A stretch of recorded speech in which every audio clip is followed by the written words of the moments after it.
Welcome back to a brand new episode of the Boyz Fantasy Football Podcast, a podcast that only talks about our league, the Boyz League, the best league. Proving it once again. I've got a lot to say this episode. All of the normal segments, we're back to a normal show. That other stuff was real hard to do because nothing happened yet. But let's get into it. Vibe check. This one's easy. Watching football as a fan, there is no preseason for it. That's not true. There actually is quite a preseason for it. What I mean, there's no preseason for vibe check. Getting back into the rhythm. That is the vibe. Getting back into the rhythm of watching football. 7 hours of commercial-free football. First of all, what an electric thing to hear for the first time of the year. It's great. By the end of like week 18, week 17, you're just over it. The football season is long, and a little bit towards the end there, you get over it. But that first time, that second time, the little cooler in the air, you knocked out your morning routine, you knocked out maybe a morning workout, you're cooking breakfast, you've got Sunday pre-game shows blaring out through the TVs. You're setting your lineups. You've looked at 13 times already. You're placing bets. Just getting into the rhythm of a game day, of a Sunday is back. And football is back. There is no true preseason to get you ready for it, though. There is a preseason, so you do have technically preseason games, but nobody fucking watches all of them, not wall to wall, not rolling out your extra TVs and stealing your Wi-Fi passwords or stealing your other people's passwords to put on another game on the small TV, not having a laptop off. Well, I got to share what my setup looked like. Not the best, but I had a lot of screens, and it's just great. And my daughter had to learn what it meant to be in a football household for the first time. I think she got exhausted from it. That kid can crush some TV. She can watch some TV. But, I mean, towards the end of it, she was like, "Daddy, can I go for a walk?" And I'm like, "No, it's football season. We'll walk later." Yeah, that's bad. That you could probably clip that and be like, "Wow, what a piece of shit dad." Whatever. I'm a great dad, so it's all good. But we are a football family, and I already started to teach her what offense and defense was. I was just pointing. I'm gonna start with that. Like, that team has the ball, they're on offense. That team has the ball, not the ball. They're trying to get the ball. That's on defense. Teaching her football is going to be tough. Back to the original point here. Getting into the rhythm of a Sunday NFL morning is like nothing other. It is the best. Committing your entire body to a day's worth of football, it's tough. I ate 2 full bags of sunflower seeds. My mouth is still cut up from it. I had to take a break yesterday. Absolutely crushing sunflower seeds. And, and then when it comes down to actually watching the games, I was out of shape. I was very much out of shape watching the games. I had very slow eyes. TV happening over here. I had no idea what to watch. My phone kept fucking... I was texting about the games. I was looking at the scores on the app. I was just stressed out. My bets were in the middle of kind of placing. It was just, I had a point where I'm like, holy shit, man, I'm not ready for this. I'm no good. I'm washed. I took notes, for Christ's sake. I was taking notes for pod purposes, and I was just a mess. I was a stressed out stress ball. My wife was probably hated every bit of it. If there are any women watching this who are like, God, I'm so happy that is not my situation at home. Or maybe they're like, wow, dude, that's just like you. Also, back to that football morning, there was a lot of news Sunday morning. I don't know if it's just a NFL news dump. This is what they planned. We had Dak Prescott get a huge signing. Kendrick Lamar got announced as the Super Bowl event, so those memes were flying, talking shit about Drake, all that. And then Tyreek Hill got arrested, and that was pretty crazy. Is he going to play? But then it got squashed pretty quickly. He is going to play. Just a wild morning, and it added to the excitement of that Week 1 mess. And then the last point I had here, I had a couple more. Vibe check's popping this time. New age of betting is very focused into getting people to bet yardage and betting player props, right? Betting kind of like every game is a Super Bowl where we're like, that guy score, that guy score. Betting these touchdown parlays is like you're so biased because of your fantasy thinking that I think it's a bad idea, and I think it's bad. I think it's bad for even fantasy football as a whole. I think eventually, now that it's catching on, people are going to tend to care about these fantasy bets or about these touchdown parlay bets way more than fantasy football, I think. And eventually it can be used as a tool to say that fantasy football sucks. And I don't want that. I think it's bad. I noticed myself caring more about, and then also it's expensive because I'm spending money hoping my guys score touchdowns because I bet them or I have them in my fantasy team. Then they don't score, and I lose money. So I'm basically doubling down on my fantasy team, and I think it's a bad idea. I just kind of came to the epiphany that I think the touchdown bets are cool, but I think they might be bad for the game, football. I'm sorry to say. I'm workshopping that take. I'm actually not exactly sure because I do have fun doing them. That first touchdown bet, first score bet, anytime touchdown bet, those are great. And they've been around for a few years now. But I just noticed that they're kind of getting a little too popular, and it's weird now. So, also, when it comes to actually our fantasy league, Week 1 in any fantasy league, you don't know your best roster. At least I don't. I mean, you're pretty much playing who's projected the best, who you drafted to be those starters, but you don't know, for example, like a rookie. A rookie needs to prove it, in my opinion, for you to throw him in Week 1. Marvin Harrison, you were so confident that Marvin Harrison was going to be a dog, and it's like, what has he done in the league yet? Like, let's maybe prove it. Let's prove it first. I had Brian Thomas Jr., I actually really was consider starting him, but he's a rookie. We seen Blake Corum. Blake Corum was being talked about as a possible starter. He didn't get started in our league, and I don't think a lot of people did start him, but what has he done to show that he's going to get any usage in the Rams offense? So I think rookies need to prove it. I think there's no bad starts on Week 1. You start who you drafted. If it doesn't work out, then you can make some bad starts or have to actually make some decisions. I made Zamir White. I thought he's going to be the number 1 running back in that offense. Everyone did. And, he stinks. He stinks. My team stinks.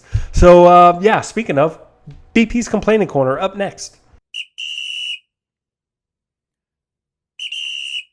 Now, normally I would start off talking about my shit. I think I speak for everyone with this complaint. This NFL app fucking sucks, and I've had enough with it. For the last few years, they've had glitches. We've danced around some clear flaws that I think the NFL app has had for several years. They've made changes to kind of make it keep up with the sleepers of this world, the apps that are paid for, such as League Tycoon. Yahoo Fantasy used to be a solid app. A lot of people preferred that one to NFL. I think ESPN is a standard. I have always hated ESPN. Every ESPN league I've ever been in, I fucking hate it. I'm very firm that I don't want to move to ESPN app. So if everyone is thinking that would even be a possibility, I'm squashing that right now. I've always liked NFL. I thought it's just given us just enough to never make a change. However, this year, I don't know. I'm so fed up with it, and I think it's going to continue to get worse.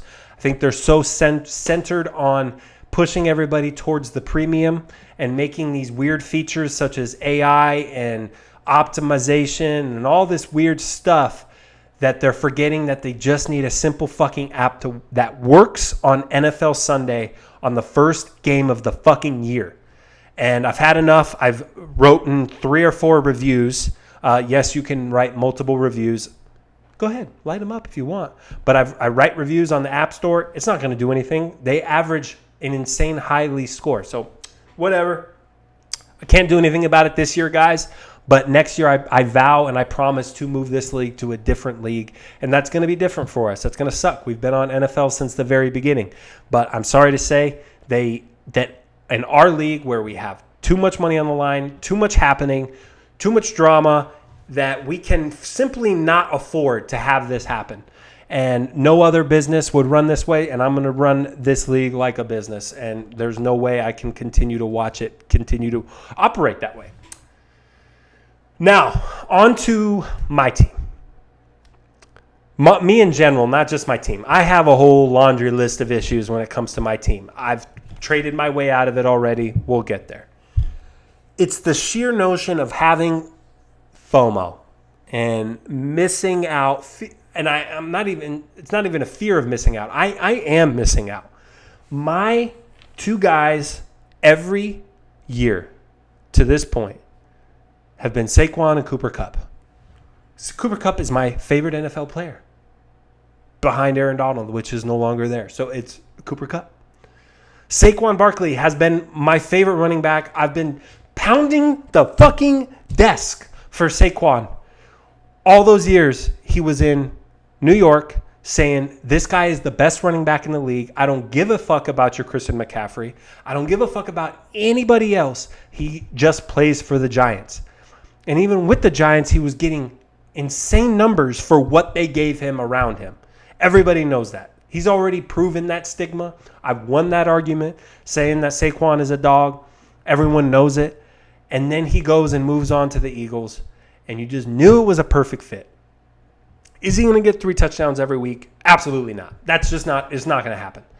But the fact that they came out and just pounded it with him, and they said, look at our new toy, that's so encouraging. And that is what exact thing, same situation that happened with CMC.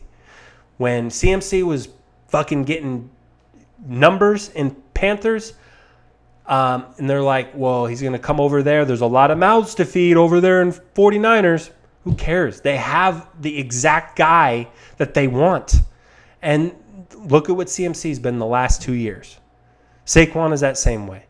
And Cooper Kupp is back to being the monster we thought he was. And all this, the rant to say is that I went and said, nope, I need to be different this year. I knew this was going to happen, by the way. I knew it was going to happen. And I said, be different. You like Breece Hall. 2 days before the draft, you decide on Breece Hall. And Puka, you never thought about, and decided to go Puka at the draft because you were, 1, trying to bid him up, and 2, if you got stuck with him, it wouldn't be the worst deal because him and Cooper Kupp are basically 1-1. I mean, they're both going to be dogs. Then Puka gets a little bit of an injury in training camp. It's like, all right, let's ignore it. This can't be a big deal. This can't be a big deal. Your guy's not going to get hurt again week 1. You know, this is exact. I had Cooper Kupp last year. This is exactly what happened, guys. Cooper Kupp, except he got shut down in the pregame warmups of week 1 and didn't play for 5 weeks and then basically was hurt the rest of the year. Puka actually played, re-injured it in the first quarter, tried to come back in, didn't look great, shut down. Now he's out 4 to 5 weeks. He won't be back. In healthy condition, I don't think he's going to be back till like week 6, week 7. And then they're going to probably take it easy with him. Like, I'm so fucked when it comes to Puka. I need to just put him out of my mind, trade him, something. He's exactly what Cooper Kupp was last year. And the way that offense is going to work is that Cooper Kupp is going to be a number 1 receiver this year, possibly a top 5 receiver this year, possibly a league winner this year. Saquon, they're going to run him into the ground. So I just have like instant regret, buyer's remorse. I knew it from probably like about 2 minutes into that Eagles game. I was like, I'm fucked like this. And then I knew Cooper Kupp was going to be great. Like it just an awful thing for me. And it's way too early. It's way too early to be having this problem. It's, like I'm not doing it for like content or for this podcast. I look at my roster and it's fucking atrocious. Look, I'm going to put it on the screen right now. Actually, I made a trade, so it looks a little bit better now. But we'll talk about the trade here in a second. But I just can't believe that it happened already. And maybe I'm just being too negative. I've got a new little segment that's called Smash or Give Pass. I'm giving myself the smash for smash that fucking button. Smash that button and blow it up. Figure it out. Trade yourself out of it and get into a better situation immediately. Trade talk, first one of the year is, so after last episode, literally published the episode, send it out. I did pretty well. Thanks everyone, by the way, for watching and listening. Views have been pretty good this year. So I appreciate all of that. But right after that, there's a trade alert that goes through. And I mean, red alert buttons are going through all the group chats. And Zach, who I already rated the best team in the league, and Braden make a massive trade. Zach sends away Devontae Adams, George Kittle, and Xavier Worthy for Amon-Ra, St. Brown, and Malik Neighbors. Immediately, the first take is Zach got Amon-Ra, St. Brown. He added possibly, like without a doubt, a top 5 receiver. Traded away Devontae Adams, who's kind of a train wreck, and the talent is insane, but there's massive downside to having Devontae. And got rid of a tight end who he didn't have one. He doesn't have one. Still doesn't have one.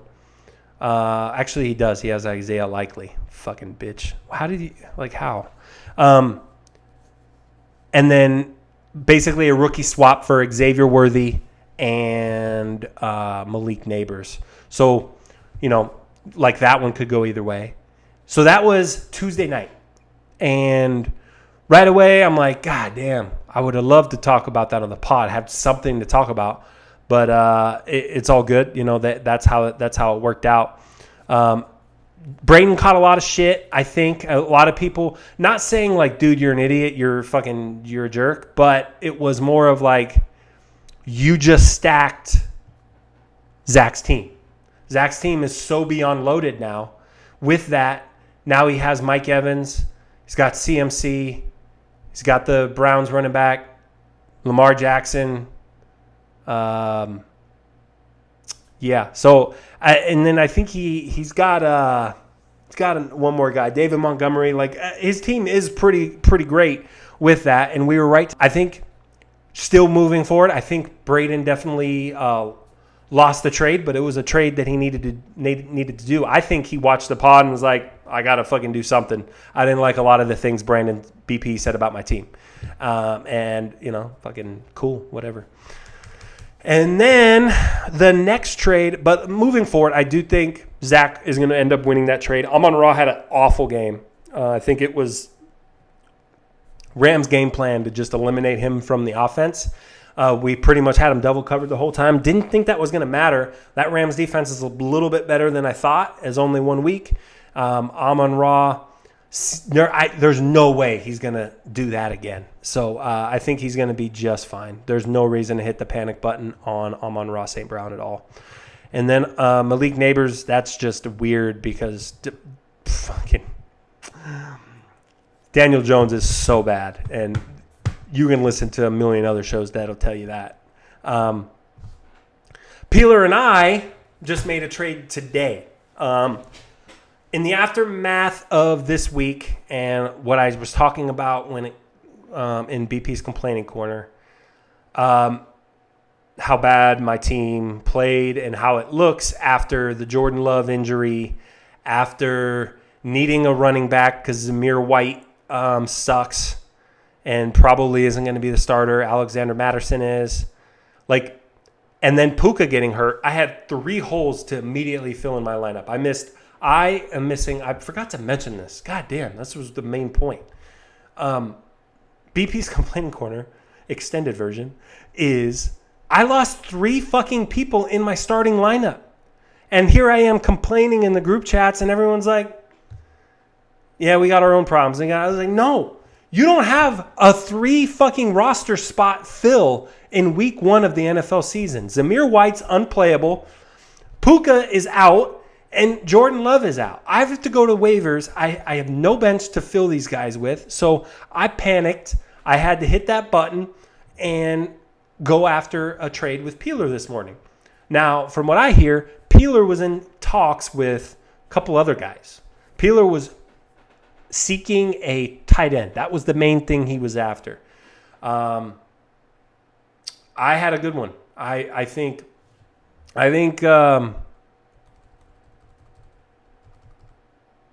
Trey McBride's a good one. And I think he's a dog. I did not want to part with him. I thought he was one of the bright spots on my team. I knew I had to trade Stephon Diggs. Real quick, sorry. I did a bad job of setting that up. I traded away Trey McBride, Stephon Diggs, and Gus Edwards. He has J.K. Dobbins, so Gus Edwards was a throw-in. I just had to do. In return, I got James Conner and DK Metcalf. Okay, I watched all of that game of the Bills game and Cardinals game, and I loved what I saw from James Conner. What I saw was a true bell cow running back, a one guy does it all running back situation. A lot of teams don't have that one bell cow situation right now, and I did like that about that Cardinals offense. It's either James Conner or Kyler Murray getting all those rushing yards, and even James Conner got into the passing game. So DK Metcalf had a terrible game. I don't like DK Metcalf. I never has. I just traded for 2 NFC guys, so NFC West guys. My thinking was Stephon Diggs this is as good as you're going to get. You know, he got 2 touchdowns. He's the red zone target guy. He's the flashy guy, a little bit of Saquon Barkley-esque where they just wanted to show off their new toy. Could have been in the game plan to get him the ball. I think it's a perfect sell high opportunity. I still think guys like Tank Dell and Nico Collins exist, and that ball has to get around. Joe Mixon's a good running back, so I don't think the usage is going to be very high for Stephon Diggs. But I understand why Peeler needed to do it. He's looking for flash. He's looking for that beautiful starting lineup. And having Stephon Diggs to add to Tyreek Hill and Justin Jefferson is pretty fucking sweet. And he has Trey McBride now. So he's got a elite starting lineup. He is now forcing himself into that Chargers starting offensive line or starting backfield. So he has J.K. Dobbins and Gus Edwards, which is great. If it is the one guy running backfield, he's going to be great with it. If it turns out to be a committee, it's going to be a little bit of a headache, but he still has those options. So he can play the hot hand at the time at that running back position. I think both sides truly win on this. I do hope that Trey McBride still balls out. If you remember, I have a massive bet with with Travis Kelce versus Trey McBride. So I'm hoping Trey McBride still does well so I can win that bet. Overall, I think we're going to be okay. Matt Stafford, me getting Matt Stafford in this trade, it's a nothing. I just look at, like, I got to be on the waivers this week for a quarterback anyways. This gives me at least a solid option where he dominates the Cardinals in years past, especially in Glendale, which I'll be at the game. So I may spot start there, Matthew Stafford there. Either way, I got to go to the waiver wire. So I'm looking at Baker Mayfield or starting fucking Justin Fields. So Matt Stafford, I just figured I'd take in the trade as well. Yeah, I got to figure something out at tight end. I have no idea what to do at tight end, but no tight end performed well this week, and a lot of teams won, so I'm hoping that I can just find a guy I can get 10 points from, and I'm going to be battling all year long at the tight end position. But I've done that before. I've never had a good tight end, never drafted a good tight end, and I've always done pretty well at that position, so I hope to do that again. I found Dalton Kincaid. I found Sam Laporta in another league. I found fucking guys in the past, and I can do it again. I can definitely do it again. And that's it with trade talk. The two big trades, both 5 or 6 players, so massive trades. We're a big trade league. I mean, I guarantee many chats are happening right now discussing trades. I could have another trade in here tonight. There's going to probably be more trades next week. So best part of this entire podcast or this entire league is usually the trades. It's electric. Smash or give pass. So I think this is going to be where I consider it like smash the fucking panic button, right? Like if there's a panic button, smash it. Or give pass, meaning whatever happened, we're going to give it a pass and move on to next week. Maybe hold our cards, hold back before we hit that panic button. But I give myself the smash because I think my team literally is one of the worst looking rosters on paper. However, I made some trades that I'm working my way out of it. I hope I don't regret it in the future, but I've already smashed that panic button. I think he's in the same boat. I think I'm giving him a smash. His is opposite, though, because he still has the name power and the value behind these guys' names. I just think he can get a lot of value just based off name power. A couple more weeks, maybe Travis Kelce isn't worth so much. A couple more weeks, maybe Marvin Harrison isn't worth so much. A couple more weeks, maybe fucking Jamar Chase. If he still doesn't get his contract, maybe he says I'm for real not done. Maybe Joe Burrow sucks this year again and gets hurt again, and Jamar Chase is nothing. I mean, a lot of these guys have. I'm not going to go in on Mr. Team again. I've been mean enough to it. I'm just saying I think he should hit a little bit of a smash button. And Raheem Mostert's not a guy you can start right now. He might not even play. He's hurt.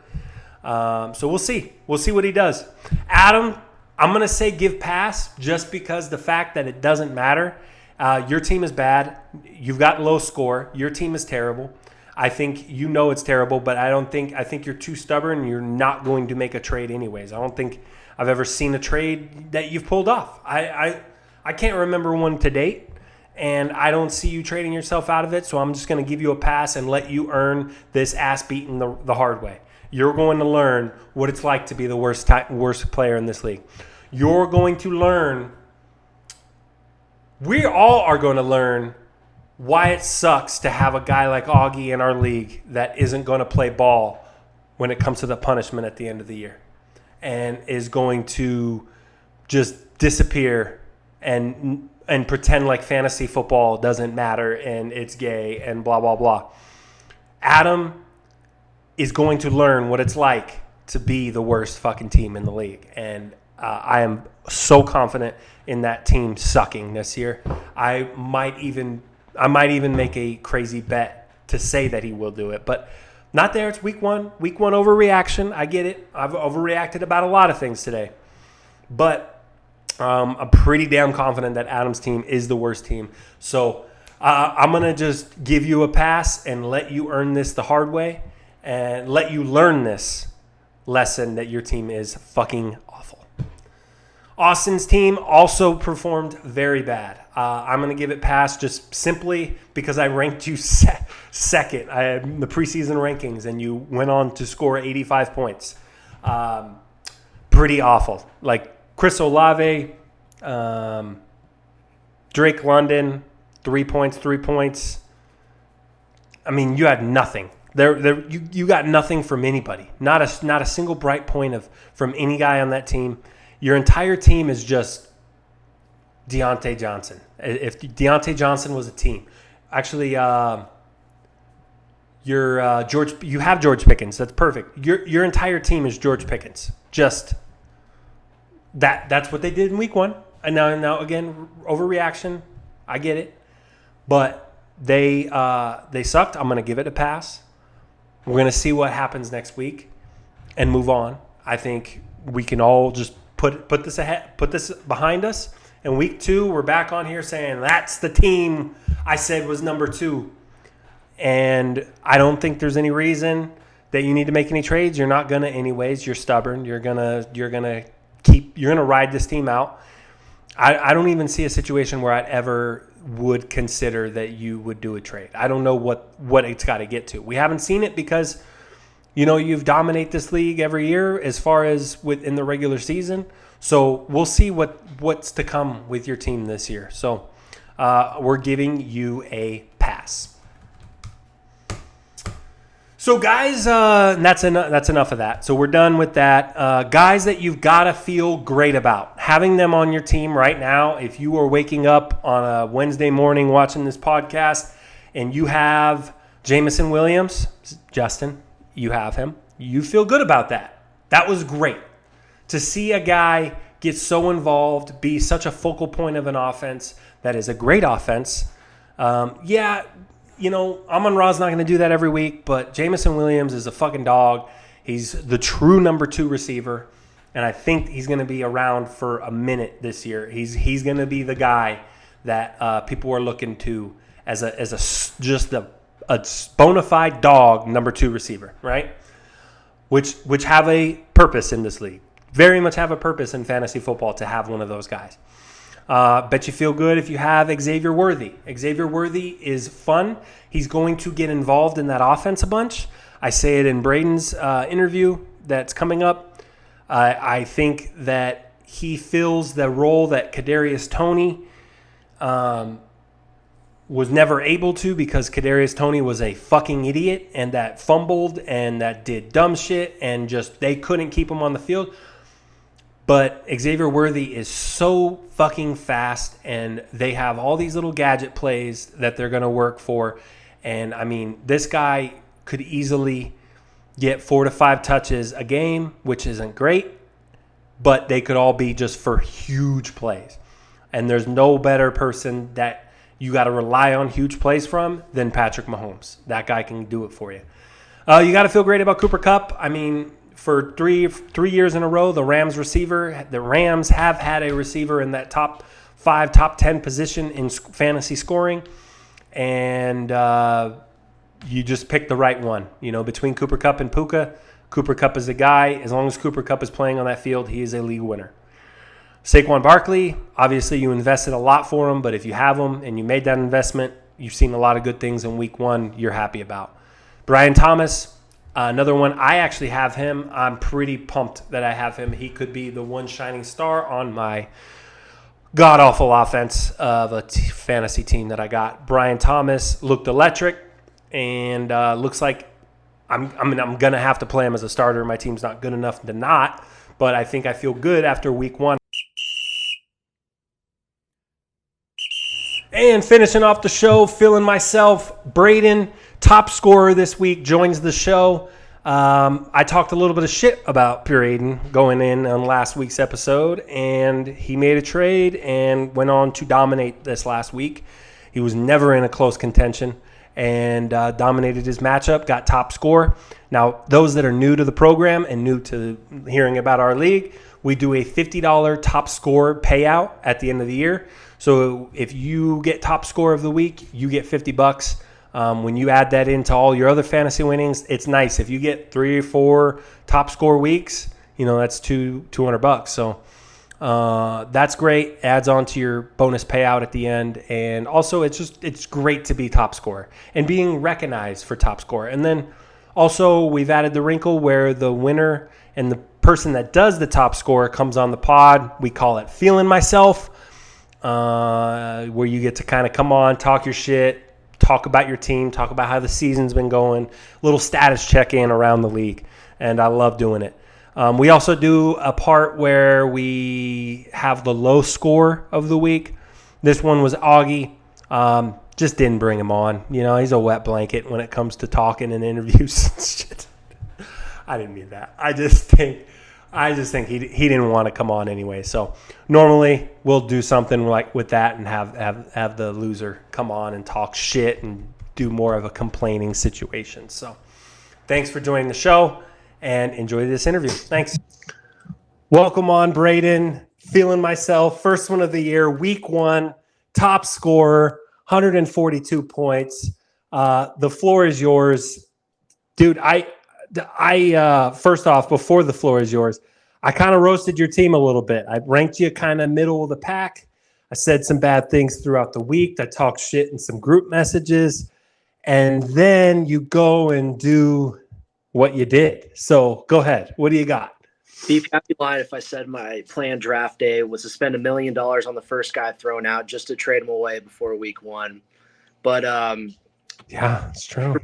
Your rankings fired me up, and really, you mean Devontae Adams, or was that no Amon-Ra? Oh, Amon-Ra. Yeah. So my bad. Yeah. So I'm gonna talk about it at this point already early in the podcast, but. To set the stage for this interview here, the trade that went down was Amon-Ra, Malik Neighbors for Devontae Adams, George Kittle, and Xavier Worthy. Yep. And from that point, I mean, one weekend absolutely dominated that trade, I think. But it's got a long way to go, and I think you filled a lot of holes. So I'll give my thoughts on your thing earlier in the pod, but just wanted to say, go ahead. Sure.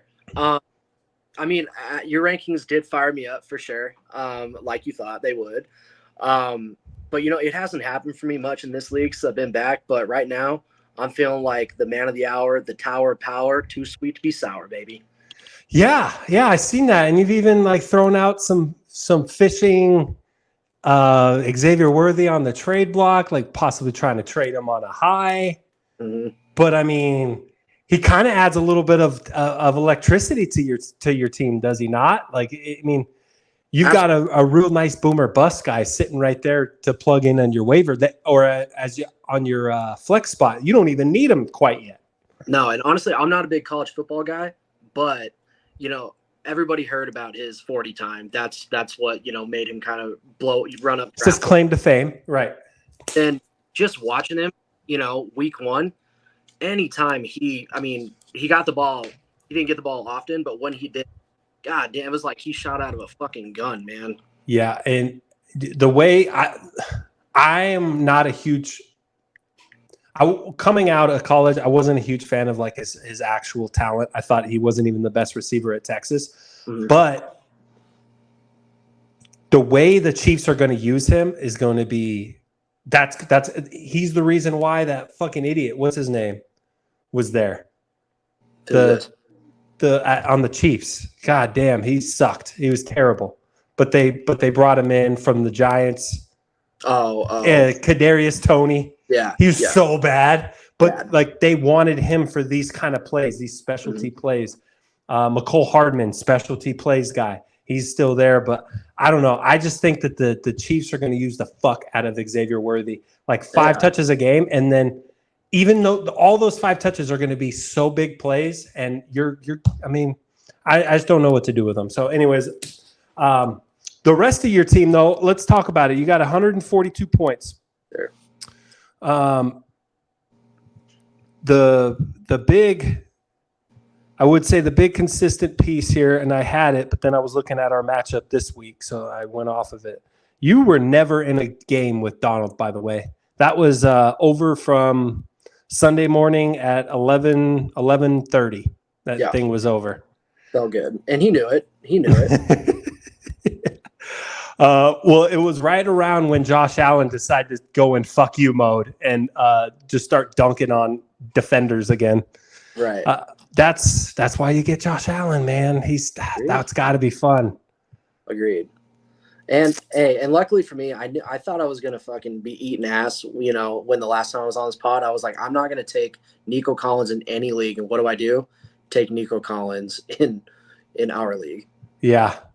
Yeah, but, I did the same thing. And then at some point, guys get to such a value. You maybe did too good of a job talking people off of Nico Collins. Sure. That you're like, all right, I'll take him. I did the same thing with Steph Diggs. So yeah, literally the only reason I picked him up was because Zach was going to get him for so cheap, and his team's already sick. And I bid one time, and that was all it took to get him. It's just, oh shit! I guess he's mine. Damn it. That's what happened. And then the rest of your team just played pretty consistent. We just talked about Nico, Devontae, and Rashad White. Both of all those guys were 15 to 17 points. James Cook, solid, didn't get a touchdown, but got all of the usage. Ray Davis was non-existent for the most part, and that a lot of people, if you were thinking about the Bills' backfield, you kind of thought James Cook, it might be a shared situation. It was good to see that it wasn't, and Rashad White, same thing. I think you're going to be solid. I think you're going to compete. I think I got you right in the rankings within a few or so part. And when I said last week, I said a couple, like as I was reading through your team, I was like, it's really not that bad. And we gave him a lot of shit for it, but I mean, it could be a little higher. I think that was mostly because I didn't draft anyone for 3 hours. So yeah, I was the butt of the jokes, and I deserved it. But but no one really thought about like the rest of your team. But you were easy, low hanging fruit when it came to the jokes at the draft. When a guy could not make a draft pick for 3 hours because he was so broke. Right, and I know I still have a lot of holes to fill. Like my bench is almost non-existent, but I mean, I love making trades, and if you don't believe every trade I've ever made has worked out for me, let's take a trip down memory lane. Last year I traded Peeler, Nick Chubb for Travis Kelce pretty much straight up. And the week after, Nick Chubb's knee was reduced to dust. And even 2 years ago, I might have made the most lopsided trade all time. I traded Zeke to Donald for Josh Jacobs straight up. And that year, Josh Jacobs was the rushing leader. Yeah. So, wow. So, I mean, I guess I would have to kind of go into the lore of Bradens Trades. I remember I said on the podcast last year when I think your team started off pretty good. And it's funny because I was actually listening to this episode today trying to figure out what I did right, bad in the past, whatever. And I said, Braden's got a good team, but he's going to blow that shit to smithereens. He's going give it time. He's going to trade the fuck out of that team, and he'll be looking down at and then it happened. So, I mean, I guess that contradicts what you were saying, but I mean, everybody makes some give or take trades, right?